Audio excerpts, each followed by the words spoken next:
The amber sky of Velanthar Prime had always been beautiful. For 10,000 years, the people of the Corvani Collective had looked up at that golden glow and felt safe. Their cities floated on platforms that defied gravity. Their children played in gardens that stretched across entire continents. Their scientists had unlocked secrets of the universe that other species could only dream about. But today, the amber sky was burning. Elder Matriarch Cyril stood at the great window of the council chamber, her silver skin reflecting the flames that consumed the horizon. She was old, even by Corvani standards. She had seen empires rise and fall. She had watched stars die and new ones be born. In all her centuries of life, she had never felt fear like this. The Vethkai had come. They called themselves the Devouring Swarm, and the name was not an exaggeration. They were insects, but not like any insects Surael had ever seen. Each one stood as tall as a Corvani adult. Their bodies were covered in black armor that seemed to absorb light itself. Their eyes, hundreds of them clustered on their heads, glowed with a sickly green color, and their mouths were filled with teeth designed for one purpose, only to consume. The Vethkai did not negotiate. They did not take prisoners. They did not enslave populations to work for them. They simply arrived at a world, stripped it of all life, and moved on to the next. 100 star systems had already fallen to them. 100 worlds, each with their own civilizations, their own histories, their own dreams, had been reduced to barren rocks floating in empty space. Now it was Velanthar's turn. Cyril watched as another explosion lit up the distant sky. That was the last of the orbital defense platforms, she knew. The massive stations that had protected her world for thousands of years had held out for 3 days. 3 days of constant fighting. 3 days of desperate resistance. And now they were gone. Behind her, the Council of Seven was in chaos. "We must evacuate," shouted Councilor Morik, his blue robe swirling as he paced back and forth. "We have ships. We can save some of our people." "And go where?" replied Councilor Harak, his voice tired and hollow. "The Vethkai have already surrounded the system. Any ship that tries to leave will be destroyed within minutes. Then we fight." Morik slammed his fist on the ancient wooden table. "We have weapons. We have soldiers. We make them pay for every inch of ground." Councilor Vela shook her head slowly. She was the youngest member of the council, barely 300 years old. "Our weapons are designed for defense, not war. Our soldiers are peacekeepers, not warriors. The Vethkai have conquered species far more powerful than us. What chance do we have?" The argument continued, but Cyril had stopped listening. She pressed her forehead against the cool glass of the window and watched the sky burn. Somewhere out there, beyond the flames and the smoke, were 30 billion of her people. 30 billion souls, all of them waiting for their leaders to save them, and their leaders had nothing to offer but words. The distress signals had been sent out 5 days ago, the moment the Vethkai fleet had appeared at the edge of their system. Cyril had personally crafted the messages, carefully explaining the situation, begging for help. She had sent them to every known civilization in the galactic arm. The responses had all been the same. The Meridian Empire, rulers of 40 star systems, had replied first. "We grieve for your loss, but we cannot risk provoking the swarm. May your spirits find peace in the next realm." The Collective of Free Minds, a coalition of 12 species known for their wisdom and compassion, had been even more direct. "We have calculated the probability of successful intervention at less than 1%. We cannot sacrifice our own people for such odds.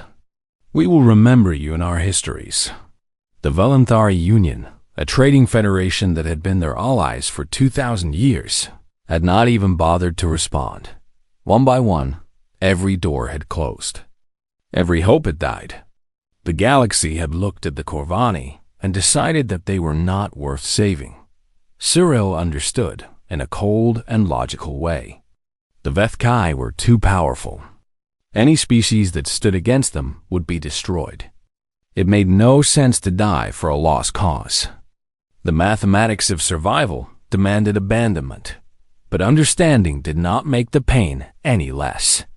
"There is one more option," said a quiet voice behind her. Cyril turned. Counselor Herrick had left the arguing group and now stood a few feet away. His face was pale, and his hands were trembling slightly. "We have contacted everyone," Cyril said.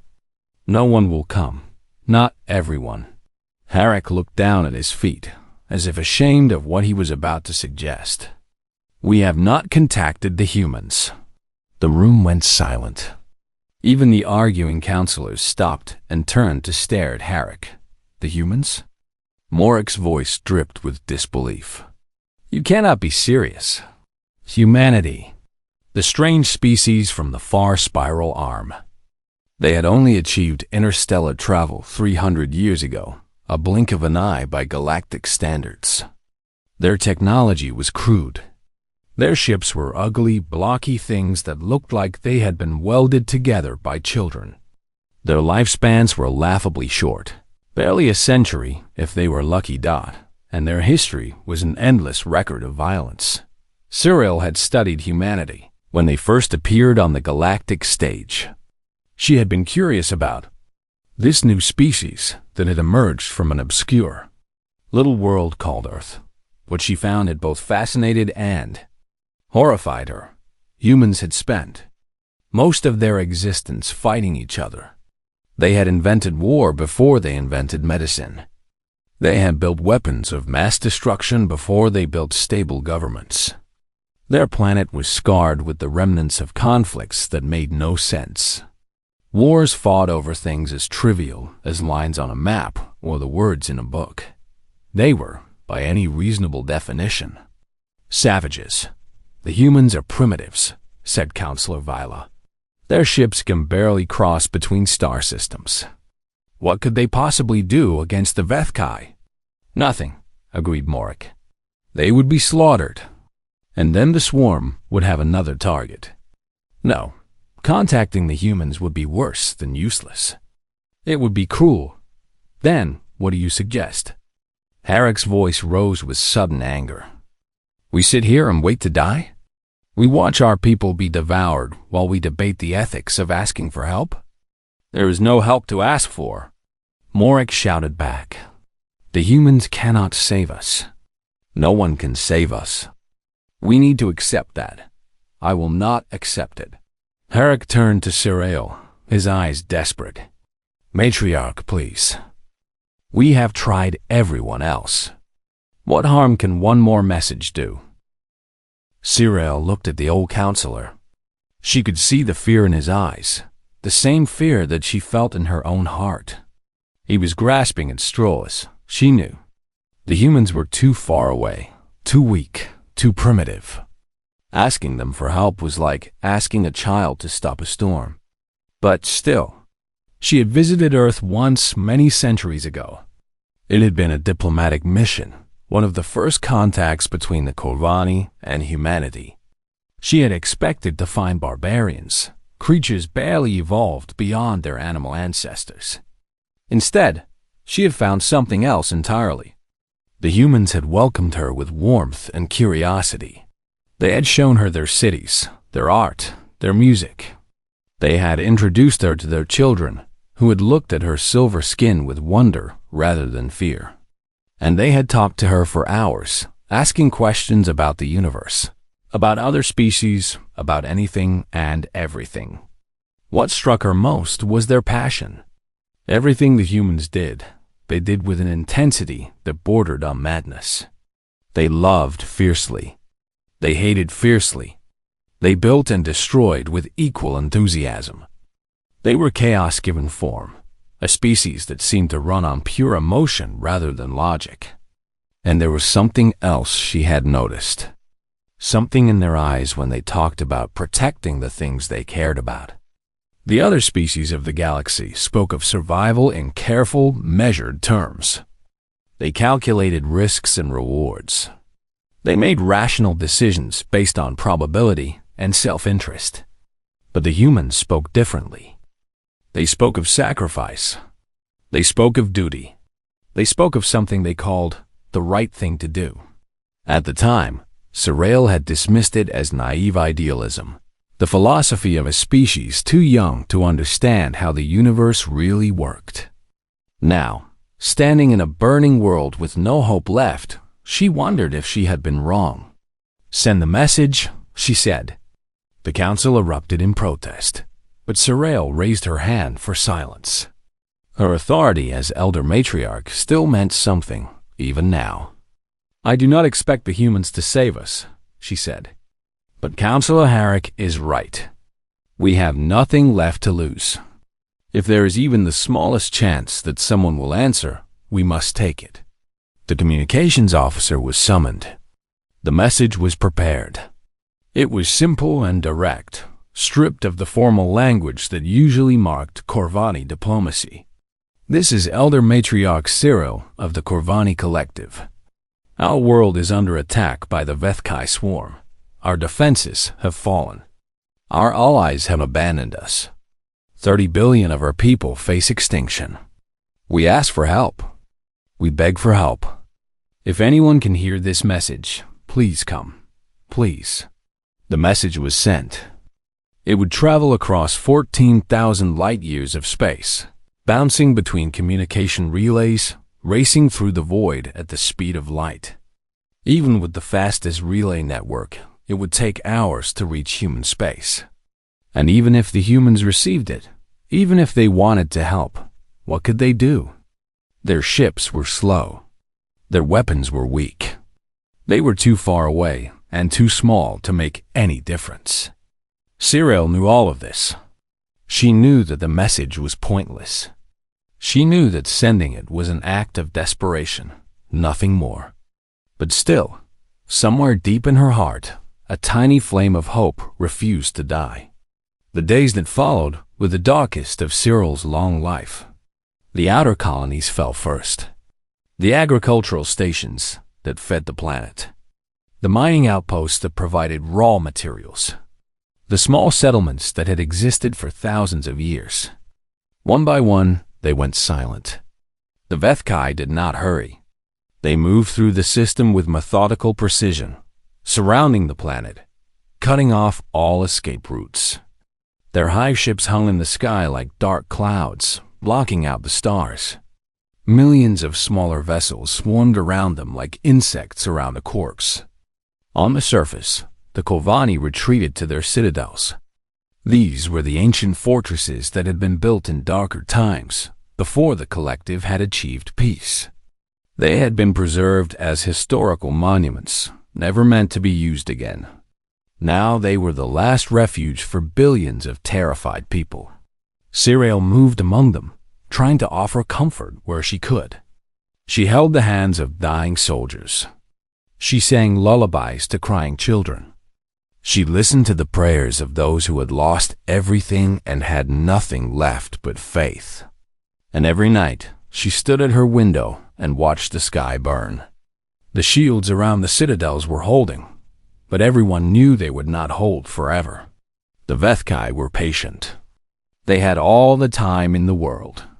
They simply surrounded each citadel and waited, wearing down the shields bit by bit, hour by hour. It was on the 7th day that the hope truly died. A young communications officer rushed into the council chamber, his face white with shock. "Matriarch," he gasped, "we have received responses to your message." For one brief moment, Cyril felt her heart leap. Then she saw the expression on the officer's face. "The Meridian Empire has officially condemned our request as reckless endangerment of galactic security," the officer said, reading from his screen. "They state that contacting the humans was an act of desperation that could provoke further Vethkai aggression. They recommend that we surrender peacefully and hope for mercy." "Mercy?" Councillor Viola laughed bitterly. The Vethkai do not know the meaning of the word. There is more. The officer swallowed hard. The collective of free minds has withdrawn their previous statement of sympathy. They say that by contacting the humans, we have shown poor judgment and cannot be trusted as partners in galactic affairs. Siriel closed her eyes.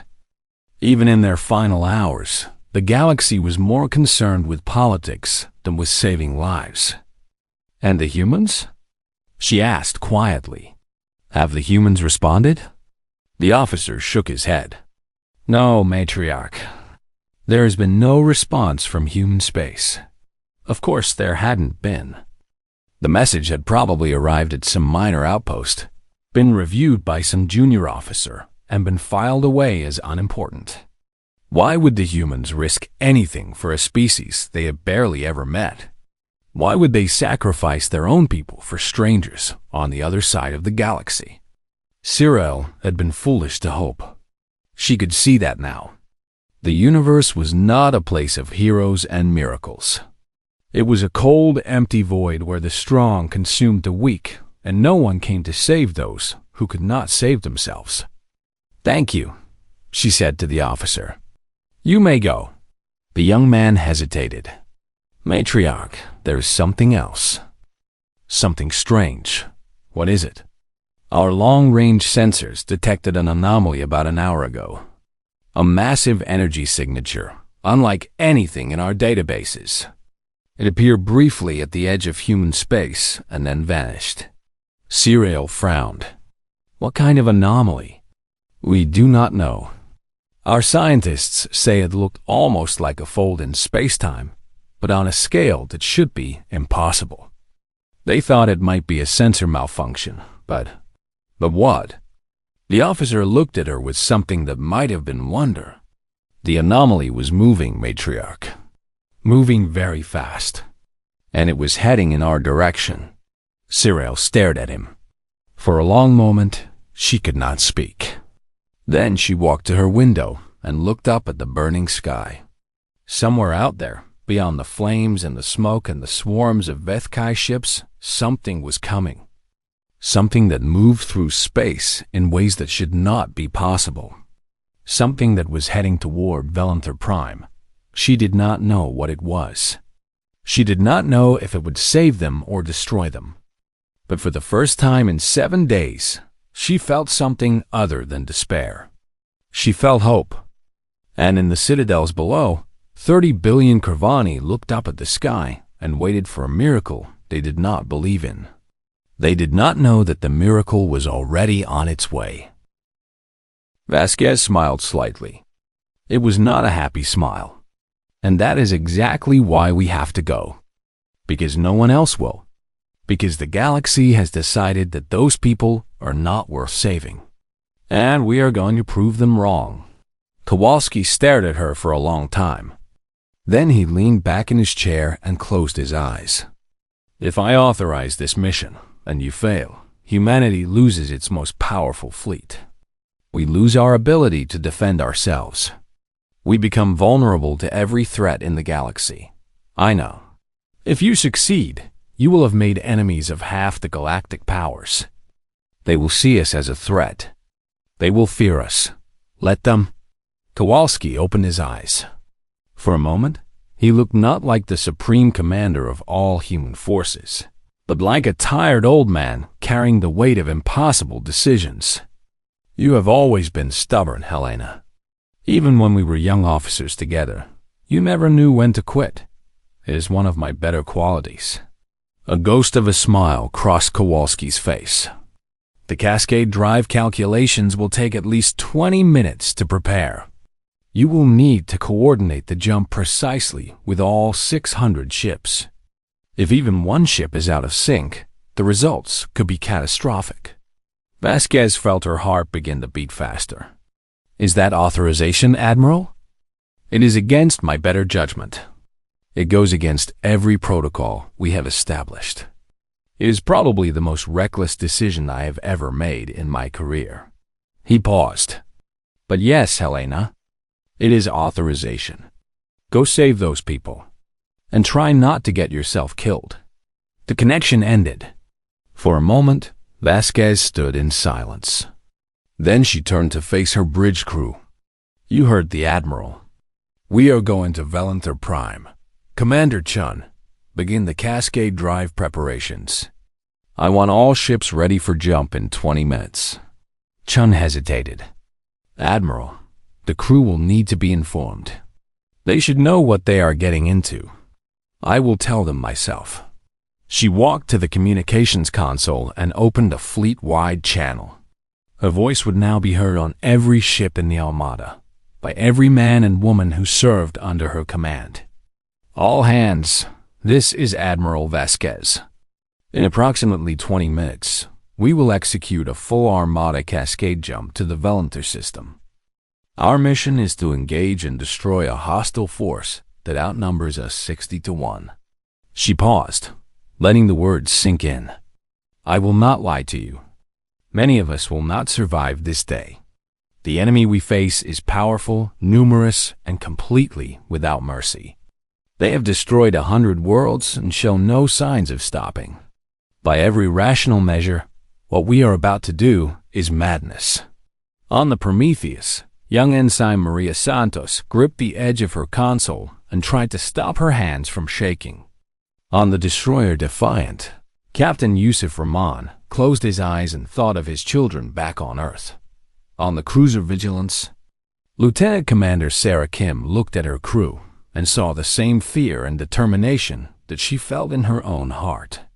"But somewhere out there," Vasquez continued, 14,000 light years from here, 30 billion innocent people are waiting to die. They have asked the galaxy for help. They have begged every species they could contact. And the galaxy has told them that no one will come." A voice hardened. "Today, we prove them wrong. Today, we show the galaxy what humanity is made of. Not because it is easy. Not because we are guaranteed to win. But because it is the right thing to do. Because those people need help, and we are the only ones willing to give it. I am not ordering you to follow me. Any officer who wishes to stay behind may do so without shame. But for those of you who are willing to fight, who are willing to risk everything for people you have never met, I will be proud to stand beside you." She took a deep breath. "Prepare for Cascade. We have a war to win." The next 20 minutes were the most intense of Vasquez's career. The Cascade Drive calculations were incredibly complex, requiring precise coordination between all 600 ships. Engineers worked frantically to prepare the engines. Navigation officers double-checked and triple-checked their numbers. And throughout the fleet, men and women said goodbye to their loved ones, not knowing if they would ever speak again. Not a single ship requested to stay behind. When the preparations were complete, Vasquez stood at the front of her bridge and looked out at the stars. Somewhere beyond them, on a world she had never seen, people were dying. She did not know if she could save them. She did not know if any of her people would survive. But she knew that she had to try. "All ships report ready for Cascade," Chun said. "Then let us go save some lives, Commander." Vasquez allowed herself one small smile. "Initiate Cascade Drive. Jump." The stars twisted. Space folded. Reality screamed. And 600 human warships vanished from the universe, hurtling across 14,000 light years toward a destiny that none of them could imagine. The journey took exactly 4.7 seconds. It felt like eternity. 14,000 light years away from the burning world of Valenther Prime, Admiral Helena Vasquez was having a bad day. The coffee machine on the bridge of the UN's Prometheus was broken again. The navigation officer had made an error in the morning's course calculations that had added 2 hours to their patrol route. And the latest report from Earth Command was filled with the usual political nonsense about budget cuts and resource allocation. At 62 years old, Helena Vasquez had spent 4 decades in the United Earth Defense Coalition. She had risen through the ranks from a young ensign on a patrol cruiser to the commander of the First Expeditionary Armada, the most powerful military force humanity had ever assembled. She had fought pirates, suppressed rebellions, and faced down threats that would have broken lesser officers. But nothing had prepared her for the endless bureaucracy of peacetime command. She sat in her chair on the bridge, reviewing reports on her tablet, when the communications officer spoke up. "Admiral, we are receiving an emergency transmission. Origin point is the Corvani system." Vasquez looked up with mild interest. The Corvani were one of the older species in the galaxy. Peaceful, advanced, and generally uninterested in humanity. They had exchanged diplomatic pleasantries a few times over the centuries, but nothing more. "Put it through," she said. The message played through the bridge speakers. It was garbled at first, degraded by the enormous distance it had traveled. But the translation software cleaned it up quickly, and the words became clear. "This is Elder Matriarch Sarail of the Corvani Collective. Our world is under attack by the Vethkai swarm. Our defenses have fallen. Our allies have abandoned us. 30 billion of our people face extinction. We ask for help.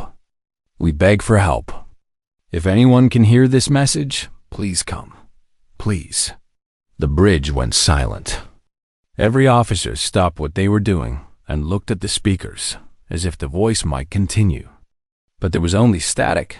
Vasquez sat very still. The Vethkai. She knew that name. Everyone in Earth's military knew that name. The devouring swarm. The species that had consumed 100 worlds.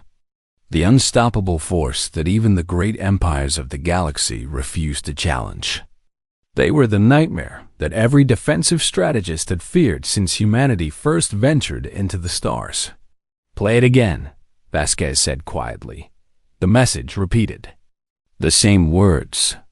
The same desperate plea. The same voice, tired and afraid, asking for help that would never come. Commander Wei Chun, the executive officer of the Prometheus, stepped closer to the Admiral's chair. He was a tall man with a calm face and careful eyes. He had served with Vasquez for 15 years and knew her better than almost anyone. "Admiral," he said, keeping his voice low, "the Vethkai swarm has an estimated fleet strength of 40,000 vessels. Some estimates put it even higher. We have 600 ships in the Armada. I am aware of the numbers, Commander. Velanthur Prime is 14,000 light years away. Even at maximum warp speed, it would take us approximately 11 days to reach them." Vasquez did not respond. She was staring at her tablet, where she had pulled up the intelligence files on the Vethkai. The images were horrifying. Worlds stripped of life. Cities reduced to rubble. Bodies piled in streets, half consumed, left to rot. "Admiral," Chun continued, "I understand that this is a difficult situation, but we need to be realistic. The Corvani will be dead long before we could possibly arrive. Even if we left right now, at maximum speed, we would be too late. I know. And even if we could get there in time, we would be facing a force that outnumbers us 60 to 1. Our ships are powerful, but they are not miracle workers. We would be throwing away the lives of 150,000 men and women for nothing. I know, Commander." Vasquez's voice was flat, emotionless. "I know all of this." She stood up from her chair and walked to the great window at the front of the bridge.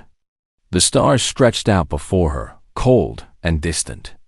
Somewhere out there, on a world she had never seen, billions of innocent people were waiting to die. "Get me Admiral Kowalski at Earth Command," she said. The connection was made within minutes. Admiral Stanislaw Kowalski was the supreme commander of all human military forces, a gruff old man who had been a friend and mentor to Vasquez for decades. His face appeared on the main screen, looking tired and concerned. "Helena," he said, "I assume you received the Corvani transmission." "I did." "Then you know what the situation is. I have already received messages from 3 different alien governments warning us not to interfere. They say that any intervention would be pointless and would only anger the swarm. I am not particularly interested in what the aliens think, Stanislaw. Kowalski sighed. Neither am I, but the fact remains that we cannot help the Kobani. They are too far away, and the enemy is too strong. I wish things were different, but they are not. Vasquez was quiet for a long moment. Then she spoke, her voice careful and measured. What if distance was not a factor? Kowalski's eyes narrowed. What do you mean? The Cascade Drive. The bridge went even more silent than before. Every officer stared at the Admiral with expressions of shock and disbelief. The Cascade Drive was humanity's greatest secret. It had been developed 30 years ago by a team of brilliant scientists who had discovered a way to fold space itself, allowing ships to travel vast distances in an instant. The technology was revolutionary. It was also incredibly dangerous. The energy requirements were enormous. A single cascade jump could drain the power reserves of an entire fleet. The navigation calculations were impossibly complex.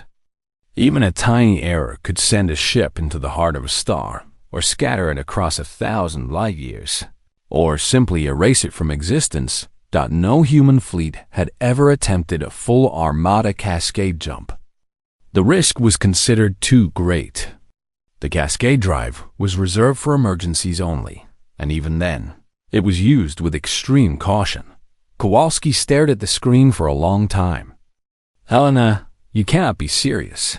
I am completely serious. A cascade jump with 600 ships? Do you have any idea how dangerous that would be? If the calculations are even slightly off, you could lose the entire armada. You could lose everything we have built over the past 3 centuries. I know the risks. Then you know that I cannot authorize this. The potential for disaster is too high. We would be gambling with the lives of 150,000 people on a mission that has almost no chance of success. Vasquez turned to face the screen directly. Her eyes were hard, but there was something else in them too. Something that Kowalski had not seen in a long time.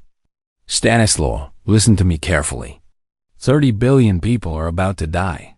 30 billion innocent civilians who have done nothing wrong. Their only crime is that they exist in a galaxy that has decided they are not worth saving. I understand that, Helena. But we cannot. The Kobani sent messages to every civilization in the galactic arm. Every single one. Do you know what responses they received? Condolences, expressions of sympathy, warnings to surrender and hope for mercy. Not one species was willing to help them. Not one, because helping them is impossible. The Vethkai are too powerful. Nothing is impossible. Vasquez's voice rose slightly. That is what the galaxy does not understand about us. That is what they have never understood. We are not like them. We do not calculate odds and accept defeat. We fight, even when the odds are against us. Even when victory seems impossible. We fight. Kowalski was silent for a long moment. On the bridge, the officers watched the exchange with bated breath. Helena, Kowalski said finally, even if I authorize this mission, even if you somehow survived the cascade jump, you would be facing 40,000 enemy ships with 600. The mathematics are simple. You would lose. Maybe, or maybe the Vethkai have never faced an enemy like us. Maybe they do not know what humans are capable of when we are fighting for something that matters. You would be fighting for strangers. People you have never met. People who have never done anything for humanity. Elder Matriarch Zerael had stopped counting the days. Time had lost all meaning in the Citadel. The shields flickered constantly now, their golden glow growing weaker with each passing hour. The power reserves were nearly depleted. Food was running low, and the Vethkai ships still hung in the sky, patient as death. waiting for the moment when they could finally descend and feed. She stood at her window, as she did every night, watching the darkness above. The amber sky of Velanthur Prime was gone now, hidden behind a layer of smoke and ash that blocked out the sun. In its place was an endless black, broken only by the green glow of Vethkai engine Stod. There were so many of them. Thousands upon thousands of ships, stretching from horizon to horizon. The main hive ships were the largest, each one the size of a small moon. Their organic hulls pulsed with a sickly light, and from their sides emerged an endless stream of smaller vessels. Fighter craft and troop transports and things that had no names in any civilized language. Below her, in the depths of the citadel, 30 billion Corvani waited for the end. The children had stopped crying days ago. They had grown numb to the fear, their young minds unable to process the horror that surrounded them. They sat in corners with blank eyes, clutching toys that would soon be as dead as they were. The adults tried to comfort them, but there was no comfort left to give Dot in the council chamber. The arguments had finally stopped. Councillor Morik had collapsed from exhaustion 2 days ago. Councillor Vela had not spoken in hours. Even Councillor Harek, who had been so insistent on sending the message to humanity, sat in silence, staring at nothing. There would be no rescue. There would be no miracle.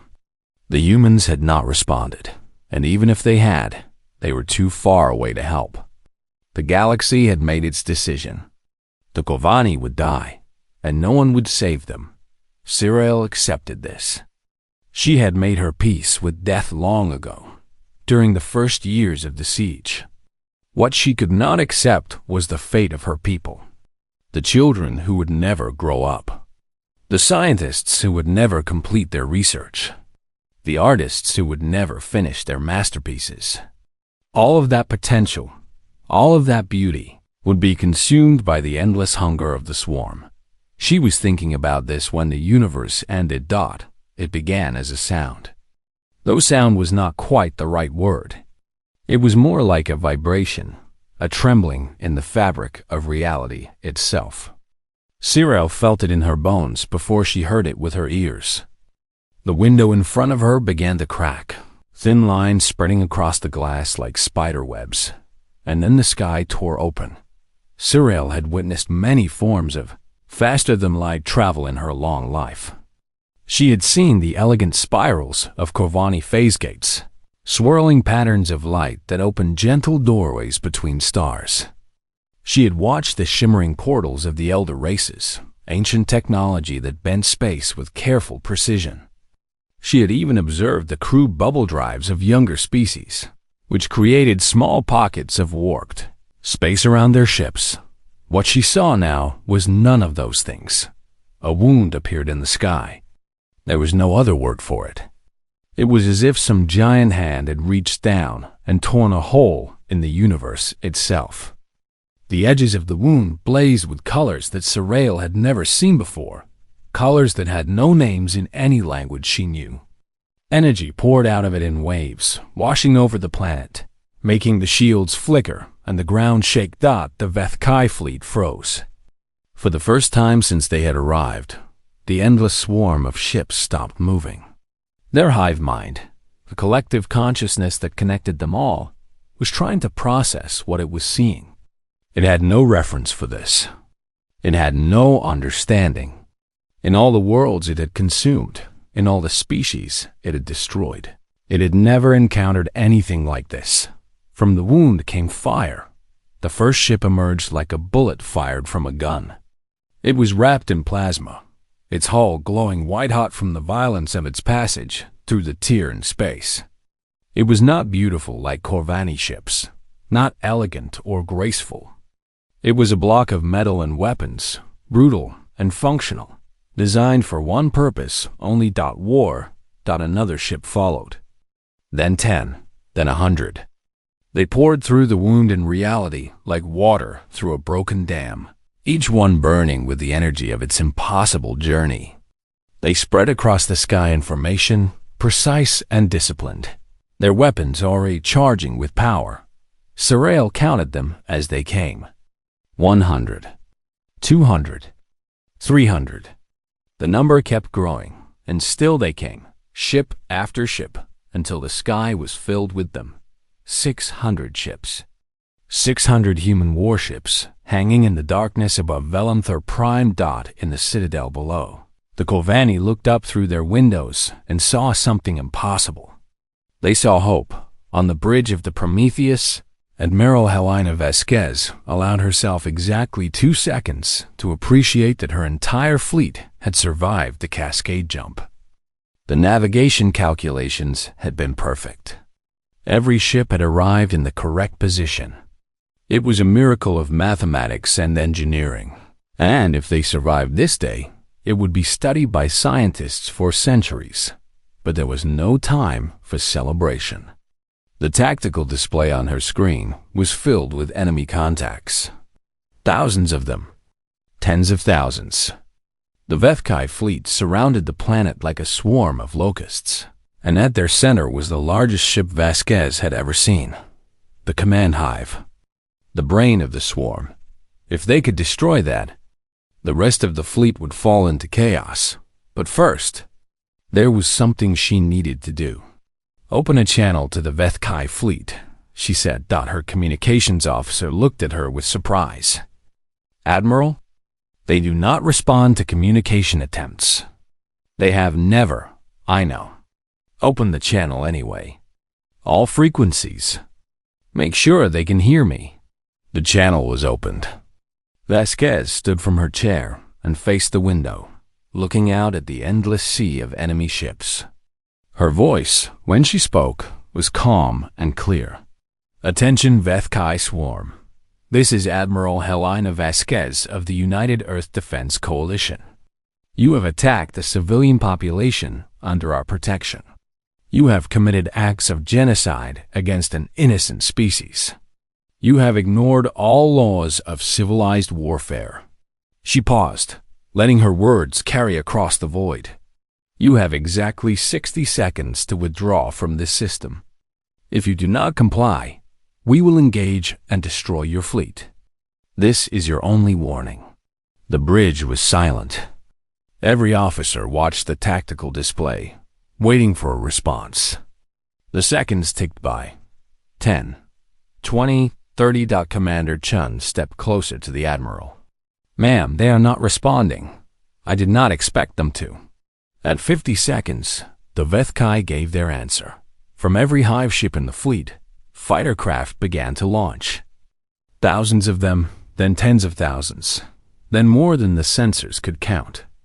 They formed a wall of organic death, their weapons glowing with deadly energy, and they began to move toward the human fleet. Vasquez smiled. It was not a kind smile. I hoped they would choose this option, she said. All ships weapons free. Engage at will. The Battle of Velanthur had begun. The first volley was devastating. Human ships did not fire elegant beams of light or precise bursts of energy. They fired nuclear missiles, hundreds of them, screaming across the void toward the Vethkai formation. The warheads detonated in sequence, creating a wall of fire that consumed everything in its path. 10,000 Vethkai fighters died in the first 30 seconds of the battle, but the swarm did not care about losses. It did not feel fear or pain or regret. It simply absorbed the destruction and kept coming, sending more and more ships against the human fleet. For every fighter that died, 2 more took its place.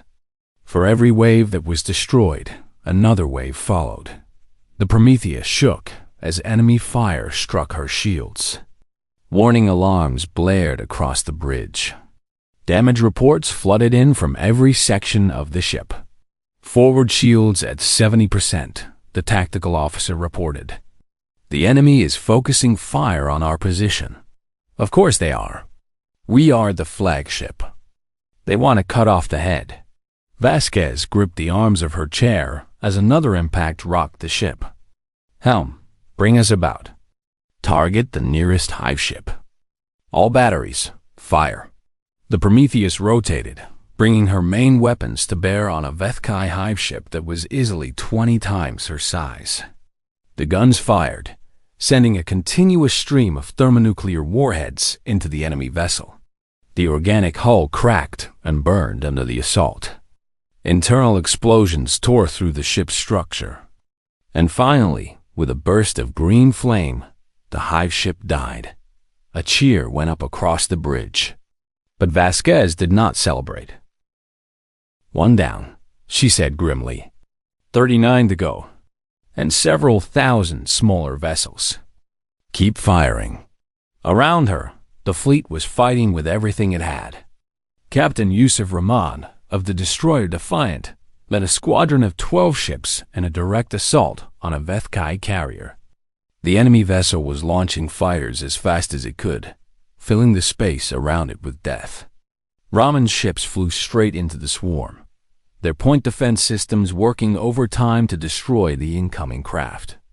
One by one, his escort ships were destroyed. The Resolute went first, her reactor breached by a lucky hit. Then the Steadfast, rammed by a Vethkai fighter that sacrificed itself to take her down. Then the Guardian, the Protector, the Vigilant. Rahman kept going. His ship was burning, her hull cracked in a dozen places, her crew fighting fires on every deck. But he did not stop. He did not turn back. "Target the carrier's engine cluster," he ordered. "All power to forward weapons." "Captain, if we do that, we will not have enough power to escape." "I know." The Defiant's guns blazed. The carrier's engines exploded in a ball of green fire. The massive ship began to tumble, out of control, crashing into the vessels around it. The chain reaction destroyed 3 other hive ships and hundreds of fighters. Rahman watched from his burning bridge, a smile on his face. "That is how you do it," he said quietly. Then his reactor went critical, and the Defiant became a new sun, taking another 1,000 enemy vessels with her into the darkness. Across the battlefield, similar stories were playing out. Lieutenant Commander Sarah Kim of the cruiser Vigilance found herself defending a convoy of Corvani refugee ships. The civilians had been trying to flee the planet when the battle began, and now they were caught in the crossfire, helpless and terrified. Kim positioned her ship between the convoy and the enemy fleet. She had no support, no backup, just one damaged cruiser against a swarm of Vethkai fighters. "All weapons, continuous fire," she ordered. "Do not let anything through." The Vigilance fought for 97 minutes. Her shields failed after 20. Her main weapons went offline after 40. By the 60th minute, she was firing with backup batteries and jury-rigged systems, her hull held together by emergency force fields and prayers. Kim lost half her crew in those 97 minutes. She watched friends die at their stations. She felt the ship shudder with each impact. But she did not move. She did not retreat. She stayed between the convoy and the enemy, and she kept fighting. When her engineer reported that the reactor was about to fail, Kim made a decision. "All hands, abandon ship," she announced. "Get to the escape pods." "That is an order." Her bridge crew looked at her with confusion.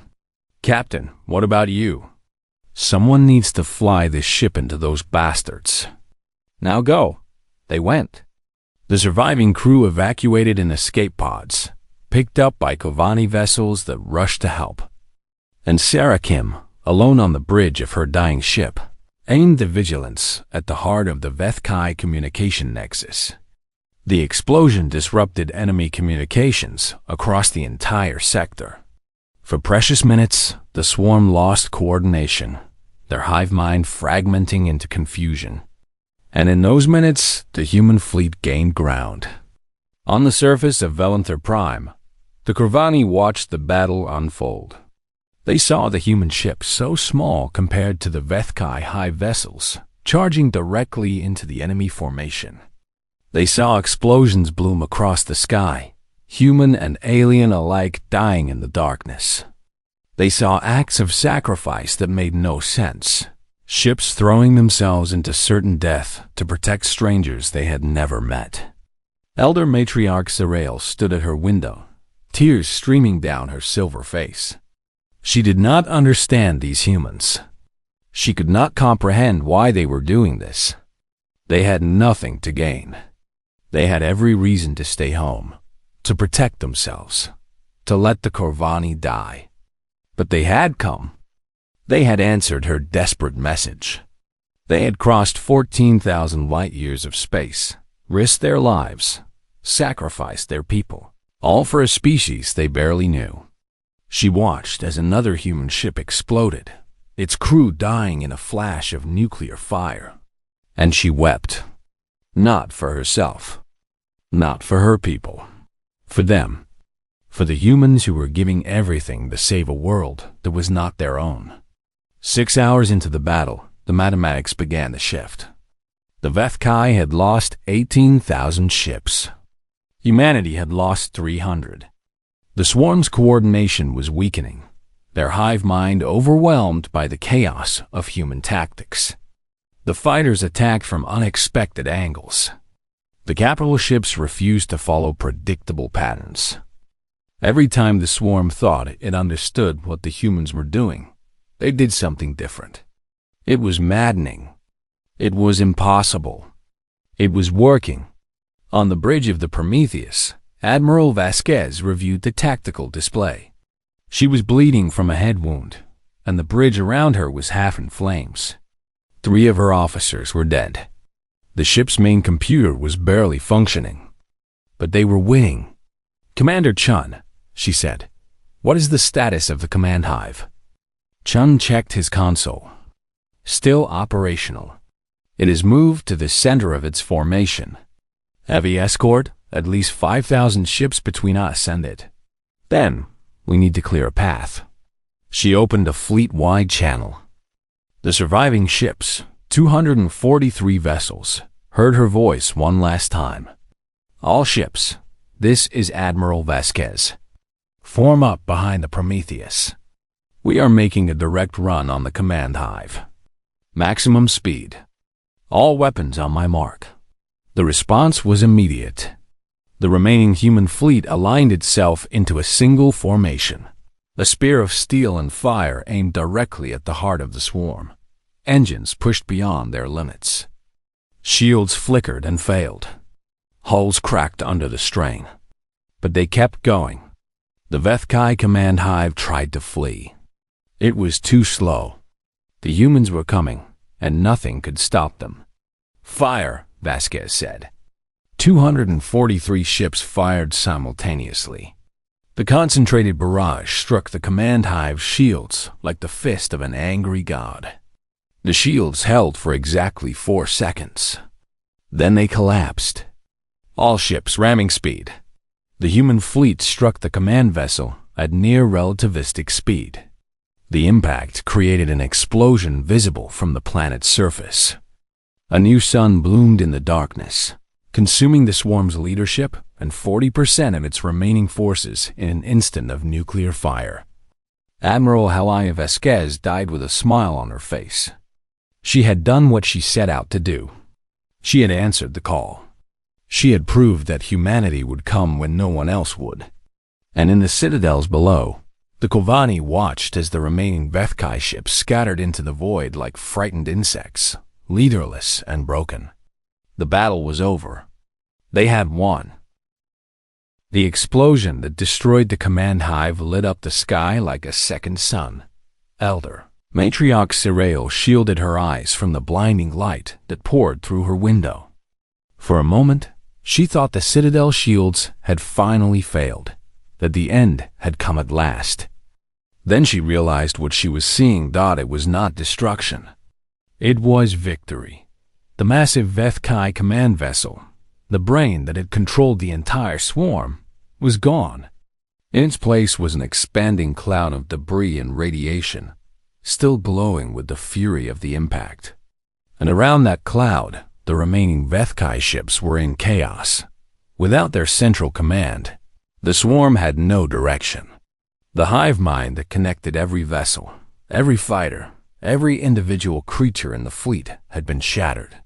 Some ships continued to fire, their weapons lashing out blindly at targets that no longer made sense. Others simply stopped moving, drifting aimlessly in the void. And others still, the ones with enough individual intelligence to understand what had happened, began to flee. They scattered in every direction, abandoning the siege they had maintained for so long. The sky that had been black with enemy ships was suddenly empty. The green glow of Vethkai engines faded into the darkness. And for the first time in weeks, the stars became visible again. Sarail fell to her knees. She had lived for over 800 years. She had witnessed empires rise and fall. She had seen wonders that most beings could not imagine. But she had never seen anything like this. She had never seen the impossible become real. Below her, in the depths of the citadel, the Kovani people were beginning to understand what had happened. At first there was silence, as if they could not believe what their eyes were telling them. Then someone shouted. Then another. And suddenly, the citadel was filled with the sound of voices, crying and laughing and screaming with joy. They had survived. Against all odds, against all logic, against everything the galaxy had told them, they had survived. But not everyone was celebrating. Sarail wiped the tears from her silver face and looked up at the sky.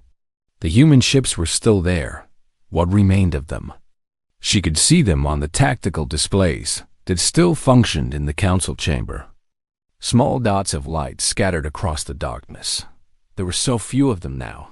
She remembered watching the battle unfold, seeing the human vessels throw themselves at the enemy with reckless abandon. She remembered the explosions, so many explosions, as ship after ship was destroyed. She remembered the final charge, when the entire remaining fleet had formed itself into a spear and driven itself into the heart of the swarm. How many had died? How many men and women had given their lives for a people they had never met? "Get me a communication link to the human flagship," she ordered. A young officer rushed to obey, his hand shaking as he worked the controls. "I am trying, Matriarch. But the human fleet's communication network is heavily damaged. I am having trouble establishing a connection. Keep trying." It took nearly an hour to establish contact. When the connection finally went through, the face that appeared on the screen was not what Sarail had expected. It was a young woman, barely more than a child by Corvani standards. Her uniform was torn and stained with blood. Her face was covered in ash and burns. And her eyes, her dark human eyes, were filled with a grief that Sarail recognized all too well. "This is Commander Wei Chun of the UNS Prometheus," the woman said. Her voice was hoarse, as if she had been shouting or crying or both. "Acting Commander," she added after a pause. "Acting Commander?" Sarail felt a cold sensation in her chest. What happened to Admiral Vasquez? Chen was silent for a long moment. Then she spoke, and her words were heavy with pain. Admiral Vasquez died in the final assault. She stayed aboard the Prometheus to ensure the collision trajectory held. She said it was important, that someone had to make sure it worked. Sarail closed her eyes. She had never met this Admiral Vasquez. She had only heard her voice once in that brief transmission during the battle. But she felt the loss as if she had lost a dear friend. "I am sorry," she said. "I am so sorry." "Do not be sorry, Matriarch." Chen's voice hardened slightly. The Admiral knew what she was doing. She made her choice. They all made their choices. How many? Chen did not pretend to misunderstand. 79 ships survived the battle. Out of 150,000 personnel who made the Cascade jump, we have confirmed approximately 30,000 survivors. We are still conducting search and rescue operations. The final number may be higher. 30,000. Out of 150,000. More than 100,000 human soldiers had died in the skies above. Velanther Prime. They had died fighting an enemy they had no reason to fight, defending a people they had no reason to defend. Cyril did not know what to say. In all her centuries of life, she had never encountered anything like this. The great civilizations of the galaxy did not sacrifice themselves for others. They calculated risks and rewards. They made decisions based on logic and self-interest. They did not throw away their lives for strangers, but the humans had. "Commander Chun," Cyril said slowly, "I do not understand. Why did you come? You must have known what you were facing. You must have known how many of you would die. Why would you risk so much for us?" Chun was quiet for a moment. Then she spoke, and her words would stay with Cyril for the rest of her life. "Because you asked for help, matriarch. Because you were in danger and no one else would answer. That is what humans do. We come when no one else will." The rescue operations continued for days. Human shuttles descended through the smoke-filled sky, their pilots risking their lives to evacuate survivors from damaged ships. Corvani medical teams rushed to help, offering their advanced healing technology to wounded human soldiers. Engineers from both species worked side by side to repair damaged systems and stabilize failing reactors. It was strange, this partnership between two species that barely knew each other. The Corvani were tall and graceful, their silver skin shimmering in the light. The humans were shorter and rougher, their bodies covered in scars and burns from the battle. But they worked together as if they had known each other for centuries. Cyril watched it all from her position in the council chamber. She had not slept since the battle ended. She could not sleep. Every time she closed her eyes, she saw the human ships exploding in the darkness. She heard the voices of dying soldiers, shouting orders and encouragement, even as their vessels burned around them. She had learned their names, as many as she could. Captain Yusuf Rahman of the Defiant, who had rammed his ship into a Vethkai carrier to save his squadron. Lieutenant Commander Sarah Kim of the Vigilance, who had held the line for 97 minutes with a skeleton crew. Ensign Maria Santos, who had been one of the last to evacuate the Prometheus, carrying 3 wounded comrades to the escape pods before making her own escape. So many names. So many stories. So many lives given freely for people they had never met. On the 3rd day after the battle, a human shuttle landed in the main square of the central citadel. Cyril was there to meet it, along with the surviving members of the Council of Seven. They had prepared a formal reception, with traditional music and ceremonial garments and all the rituals that the Corvani used to honor distinguished guests. The shuttle doors opened. A young human woman stepped out. She was wearing a uniform that was scorched and torn. Her face was streaked with ash and tears. She moved slowly, as if every step cost her great effort. But she stood straight, and her eyes were clear. Cyril recognized her from the communication screen. This was Commander Chun, the acting commander of what remained of the human fleet. Chun walked forward until she stood, directly in front of the elder matriarch. For a moment, they simply looked at each other. These two leaders of such different peoples. Then Chun spoke. "Matriarch Cyril, Admiral Vasquez asked me to deliver a message to you, in case she did not survive the battle." Her voice was steady, though Cyril could see the grief behind her eyes. "She said to tell you, this is what humans do. We come when no one else will." Cyril felt tears running down her face. She did not wipe them away. "Commander Chun," she said, "the Corvani Collective owes humanity a debt that we can never repay. You saved our world. You saved our people. You sacrificed over 100,000 of your own lives for strangers you had never met." She paused, searching for words that could express what she felt. "In all the history of our people, no species has ever done what humanity did today. You have shown us something we had forgotten, something we had lost in our centuries of peace and isolation. You have shown us what true courage looks like." Chun shook her head slightly. We did not do it for gratitude, matriarch. We did it because it was right. I know. And that is what makes it so remarkable. Sirael reached out and took Chun's hands in her own. The human skin was warm, so different from the cool silver of Kovani flesh. But the gesture was understood. From this day forward, Sirael declared, the Kovani Collective considers humanity to be our closest ally and dearest friend. We will share our technology, our knowledge, our resources, everything we have. We will stand by humanity in any conflict, against any enemy, and we will never forget what you have done for us. Chun nodded slowly. Thank you, matriarch. But there is something else we need. Name it. We need to take our dead home. Chun's voice broke slightly. Over 100,000 men and women die in your skies. Their families deserve to know what happened. Their names deserve to be remembered. Sirael squeezed our hands. Of course. We will help you recover every body, every piece of wreckage, every trace of your fallen. And we will build a memorial here on Volanther Prime, so that our children and their children will always remember the price that humanity paid for our survival. The news of the Battle of Volanther spread across the galaxy like wildfire. At first, the other species did not believe it. The Vethkai swarm, the unstoppable force that had consumed 100 worlds, had been defeated by a fleet that was outnumbered 60 to 1. It seemed impossible.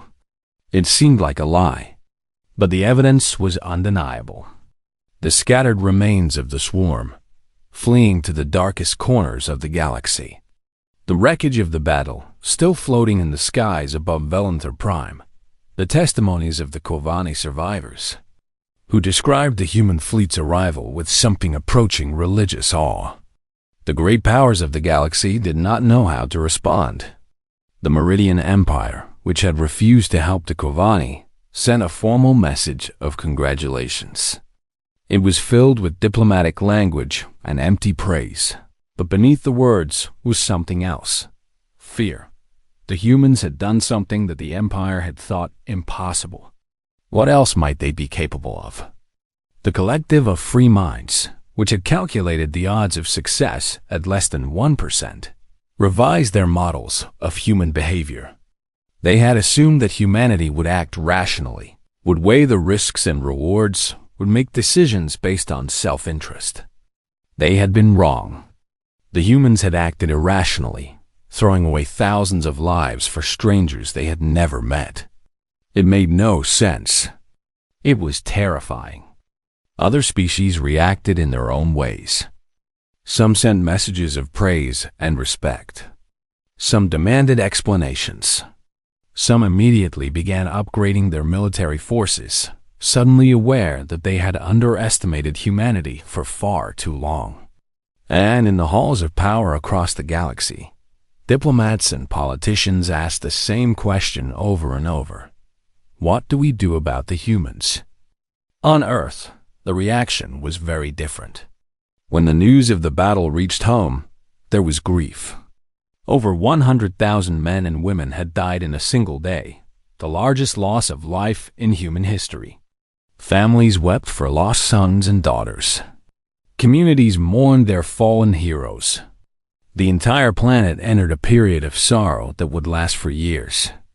But there was also pride. Admiral Helena Vasquez became a legend overnight. Her final words, delivered to her fleet before the Cascade Jump, were repeated in schools and government buildings and homes across the world. Today, we prove them wrong. Today, we show the galaxy what humanity is made of.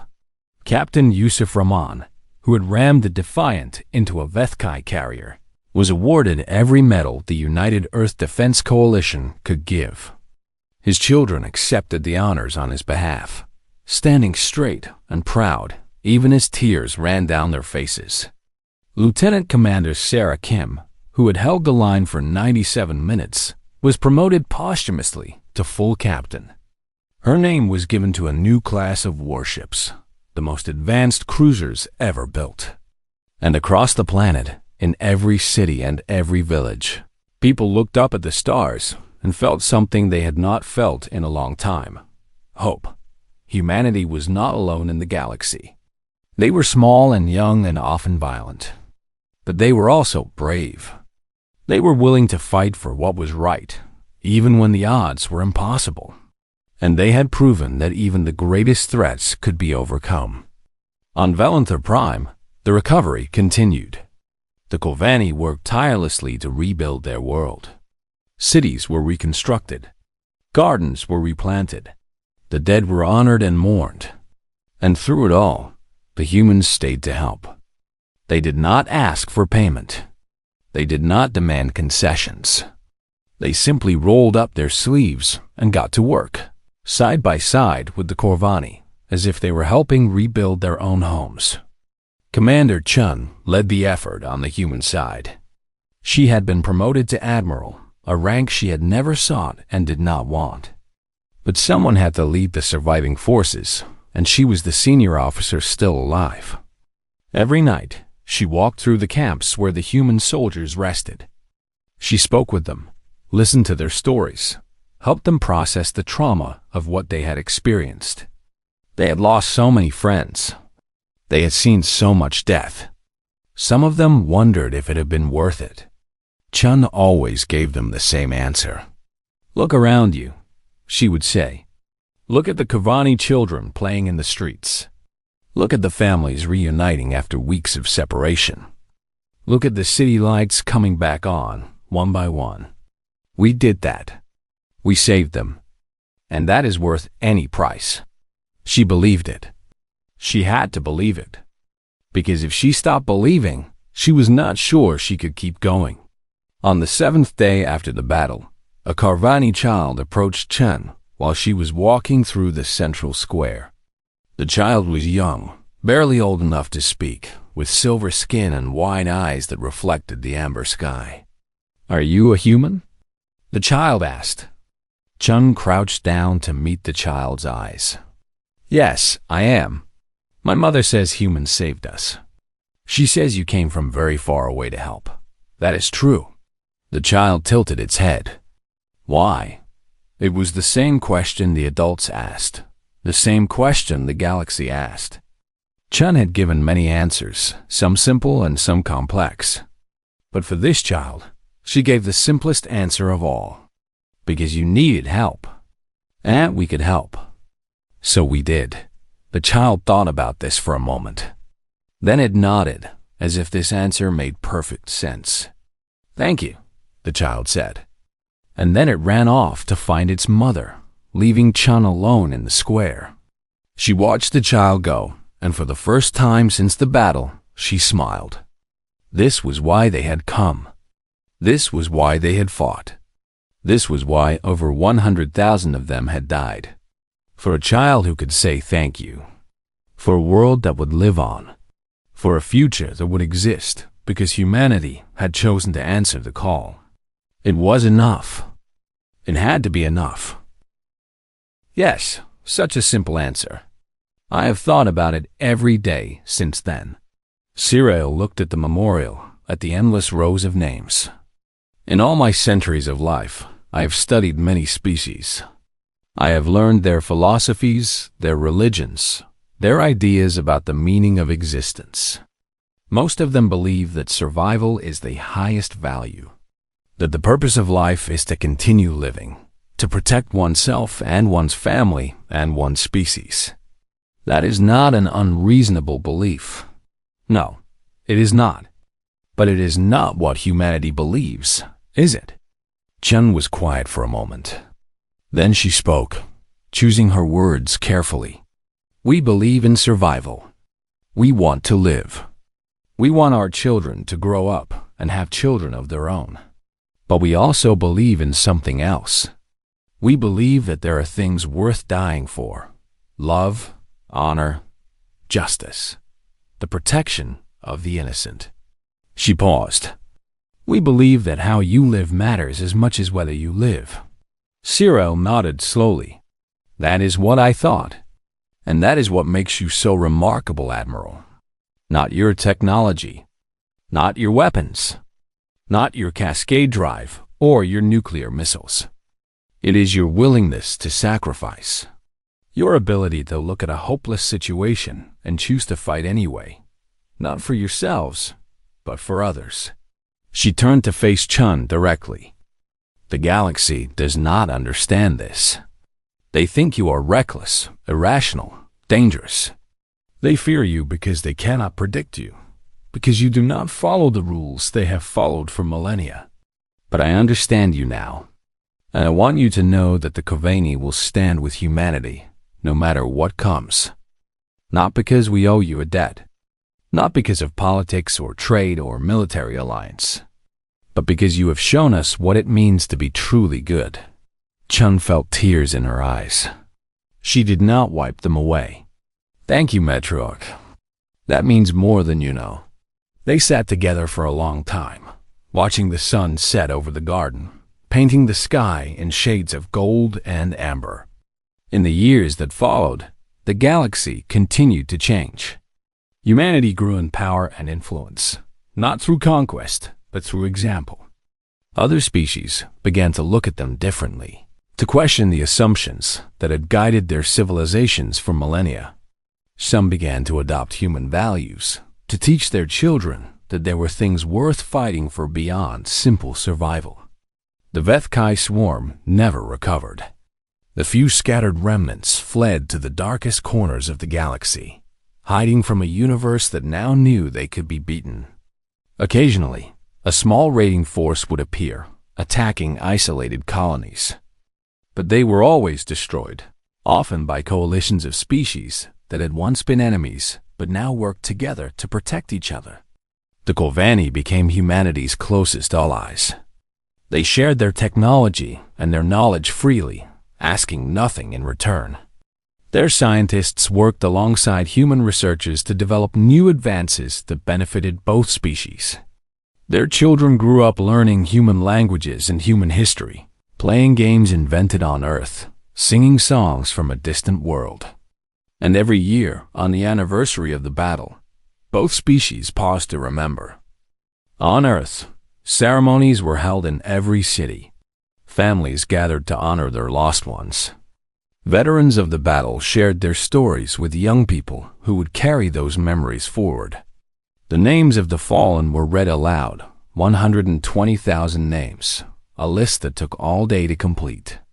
On Velanther Prime, the memorial was visited by millions.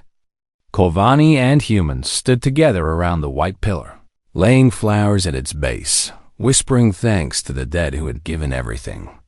And in the quiet moments between the ceremonies, people looked up at the stars and thought about what it meant to be part of something greater than themselves. 20 years after the battle, a human child visited the memorial with her grandmother. The child was 8 years old, born on Velanther Prime, to human parents who had chosen to stay and help with the reconstruction. She had grown up surrounded by Corvani friends, learned to speak their language as fluently as English, played in gardens that bloomed with flowers from two worlds. Her grandmother was old now, her hair white and her steps slow. But her eyes were still sharp, and her voice was still strong. "Grandma," the child said, looking at the pillar with its endless names. "Did you know any of them?" The old woman nodded slowly. "I knew many of them, sweetheart. I served with them. I fought beside them. Were you scared?" "Yes, very scared. But you came anyway." "Yes, we came anyway." The child was quiet for a moment, thinking. Then she asked the question that every child eventually asked. "Why?" The grandmother smiled. It was a sad smile, filled with memories and loss and pride. Because someone needed help, and we can help. That is what humans do. We come when no one else will. The child nodded, as if this made perfect sense. Then she reached out and took her grandmother's hand. And together they walked through the garden, past the white pillar and its 120,000 names, into a future that existed because humanity had chosen to answer a call for help. Above them, the amber sky of Velanther Prime stretched on forever, clear and beautiful and at peace. And in that peace, The memory of the fallen lived on, not as a burden, but as a light, a reminder that the universe was not as cold and empty as it sometimes seemed, that even in the darkest moments, when all hope seemed lost, there were those who would come to help. They were humans, and they would always answer the call. This was the legacy of Valenthur. This was the truth that would endure across centuries and millennia, long after the last witness had passed away, long after the details had faded into legend. When the stars themselves had abandoned a dying world, humanity had come. And they had not come for glory, or for power, or for reward. They had come because it was right. They had come because someone needed to. They had come because that is what humans do. And the galaxy would never forget it. 6 months had passed since the Battle of Valenthur. The galaxy had changed in ways that no one could have predicted. The HFY swarm, once the most feared force in known space, had scattered to the far corners of the universe. Their hive mind was shattered, their numbers reduced to a fraction of what they had been. Experts estimated it would take them centuries to recover, if they ever did. But the swarm's defeat was not the biggest change. The biggest change was how the galaxy now looked at humanity. Before Valenthur, humans had been considered a minor species. Young, primitive, violent. They had barely achieved interstellar travel. Their technology was crude. Their lifespans were short. Most of the older civilizations had dismissed them as curiosities, interesting but ultimately irrelevant. After Valenthur, everything was different. Delegations arrived at Earth almost daily. The great powers of the galaxy, the ancient empires that had ignored humanity for centuries, now sent their finest diplomats to establish relations. They came with gifts and trade agreements and offers of alliance. They came with praise and flattery and carefully worded questions about human military capabilities. They came because they were afraid. The humans had done something impossible. They had crossed 14,000 light years in an instant, using technology that no other species possessed. They had fought against odds of 60 to 1 and 1. They had sacrificed over 100,000 lives for strangers they had never met. No other species in galactic history had ever done anything like that. The Meridian Empire was the first to request a formal alliance. Their ambassador, a tall creature with 4 arms and skin the color of bronze, stood before the united Earth Council and delivered a speech filled with praise for human courage and virtue. The humans listened politely. Then they asked a simple question. Where were you when the Corvani called for help? The ambassador had no answer. The alliance was declined. Not with hostility, not with anger, but with a simple statement that humanity preferred to choose its own friends. The message was clear. We will not forget who stood with us and who stood aside. Other species received similar responses. The collective of free minds, the Voluntary Union, dozens of minor powers who had refused to help the Corvani. They all came to Earth seeking partnership with the victors of Valenthur. They all left disappointed, but not everyone was turned away. A small delegation arrived from a species called the Tazari. They were a young race, barely 1,000 years into their interstellar age. Their world was poor, and their technology was limited. They had nothing to offer humanity except their friendship. But they had done something that the great powers had not. When the Corvani had sent their distress call, the Tazari had responded. They had no military to speak of, no ships capable of reaching Valenthur in time. But they had gathered every resource they could spare and sent them to the Corvani, knowing that they might arrive too late, knowing that their contribution would make no difference in the battle. They had sent help because it was the right thing to do. The humans welcomed them with open arms on Valenthur Prime. The reconstruction continued. The cities that had been damaged during the siege were being rebuilt. Not as they had been, but better. New technologies were being integrated, some from the Corvani archives, some from human engineers who had stayed to help. The floating platforms that held the cities now had stronger shields, better power systems, defenses that would make any future attack far more difficult. But the biggest change was in the Tovani people themselves. For 10,000 years, they had been a peaceful species. They had avoided conflict, preferring diplomacy and trade to war. Their military had been small and defensive, designed only to protect against minor threats. They had believed that peace was the natural state of the universe, that violence was a primitive impulse that civilized species had evolved beyond. The Vethkai had taught them otherwise. And the humans had taught them something even more important, that peace was not something that happened on its own. It had to be defended. It had to be fought for. And sometimes, fighting for peace meant being willing to sacrifice everything. The Kovani began to rebuild their military, not to wage war, but to ensure that they would never again be helpless. They trained their soldiers in human tactics. They studied human weapons and adapted them to their own technology. They learned the lessons that humanity had written in blood, and they remembered. Always. They remembered. Elder Matriarch Cyril made sure of that. She had retired from the council 6 months after the battle. Her centuries of leadership had earned her the right to rest. But she did not spend her retirement in quiet contemplation. Instead, she dedicated her remaining years to one task, ensuring that the sacrifice of humanity would never be forgotten. She wrote histories. She gave speeches. She visited schools and told children the story of the battle, of the humans who had come when no one else would. She became the keeper of memory, the voice that would carry the truth across generations. Never forget, she would say. Never forget what they did for us. Never forget what it cost them.